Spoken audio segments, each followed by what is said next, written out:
Assalamualaikum warahmatullahi wabarakatuh. Baik, kali ini saya akan memberikan tutorial bagaimana melakukan uji kruskal walis. Nah, sebelum kita ke uji kruskal walis, kita akan mengetahui dulu konsep uji kruskal walis. Yang pertama merupakan di sini uji kruskal walis adalah uji beda tiga kelompok yang tidak berpasangan. Tujuannya adalah mengetahui ada tidaknya perbedaan tiga kelompok yang tidak berpasangan. 3. Skala data yang digunakan dalam uji kruskal walis yaitu data yang original, bisa saja menggunakan data interval atau rasio dengan syarat asumsi normalitas data tidak terpenuhi. Berarti di sini data tidak terdistribusi dengan normal. Uji kruskal walis tergolong ke dalam uji non-parametrik dan merupakan alternatif dari uji ANOVA. Itu jika datanya tidak normal. Nah, kita di sini lihat dulu ya. Ini dari data ini, maka kita uji normalitas dulu. Untuk tahapannya adalah kita ke analyze, kemudian ke deskriptif statistik, kemudian kita ke explore.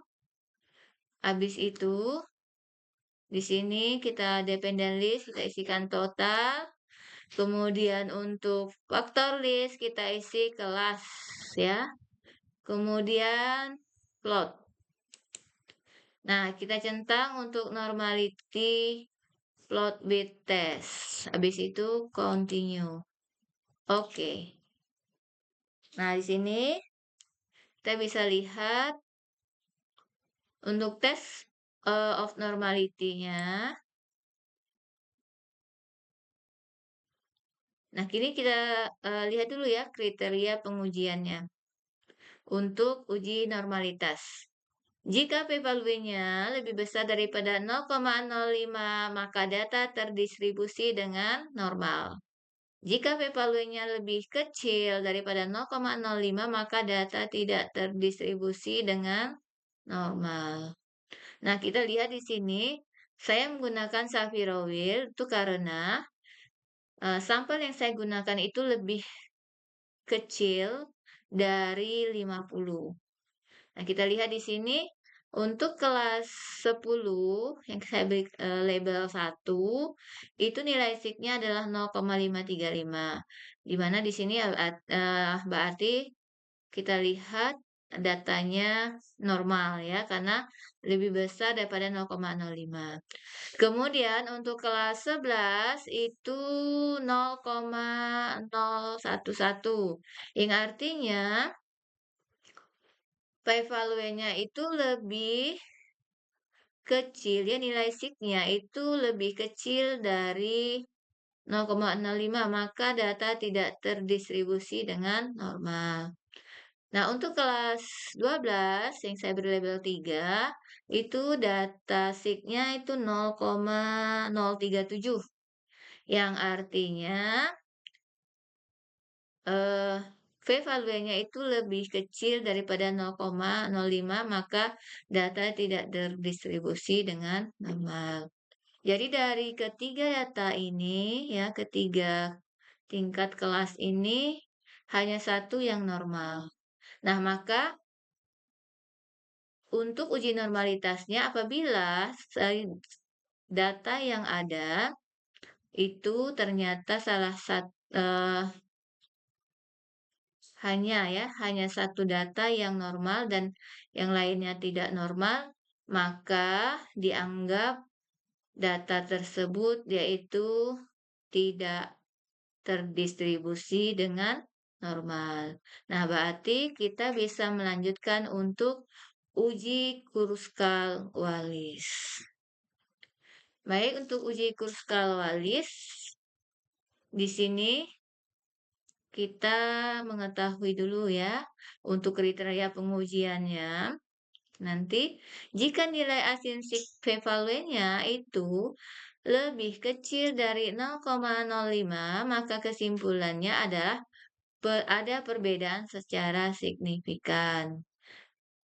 Nah, jika nilai asinsiknya p-value-nya lebih kecil, lebih besar daripada 0,05, maka berkesimpulan tidak ada perbedaan secara signifikan. Nah, kita akan melakukan uji Kruskal-Wallis. Kita ke analyze, kemudian non-parametrik, kemudian regency dialog, kemudian kita pilih K independent sample. Nah, di sini untuk tes variabel list kita isi dengan total. Kemudian untuk grouping variabel kita isi kelas. Habis itu define rank. Nah, kita di minimumnya berapa nilainya? Berarti kalau di sini minimumnya 1, kemudian maksimumnya data yang saya punya itu adalah 3. Jadi saya isi 3 di sini ya. Kemudian continue. Habis itu kita centang Kruskal-Wallisnya, kemudian oke. Baik, nih sini ya, Kruskal-Wallis test. Nah, kita lihat di sini asimsiknya. Asimsiknya di sini setelah diuji untuk Kruskal-Wallisnya 0,00. Nah, kita lihat di sini. 0,00 berarti nilai asimsik p-value-nya itu lebih kecil daripada 0,05, maka kesimpulannya adalah ada perbedaan yang signifikan antara sampel kelas yang diuji. Maka untuk interpretasinya adalah karena nilai asimsiknya lebih kecil dari 0,05, maka ada perbedaan yang signifikan antara sampel yang diuji. Nah, untuk hipotesis penelitian di sini, H0-nya tidak terdapat perbedaan yang signifikan antara kelompok yang diuji, sedangkan H1-nya terdapat perbedaan yang signifikan antara kelompok yang diuji. Nah, untuk interpretasinya, berdasarkan hasil uji Kruskal-Wallis, diperoleh nilai Kruskal-Wallis H sebesar, sini ya, Kruskal-Wallis sebesar 22,465 dengan derajat kebebasan sebesar 2 dan nilai signifikasinya sebesar 0,00. Karena nilai signifikasinya lebih kecil dari 0,05, maka untuk H0-nya ditolak dan H1-nya diterima.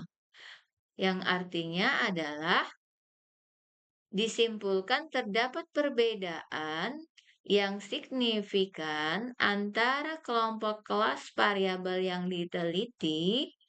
Hal ini menunjukkan bahwa kelas memberikan pengaruh yang signifikan terhadap variabel yang diukur dalam penelitian ini. Nah, baik, begitu ya kita untuk tutorial bagaimana melakukan uji Kruskal-Wallis. Semoga video ini bermanfaat. Wassalamualaikum warahmatullahi wabarakatuh.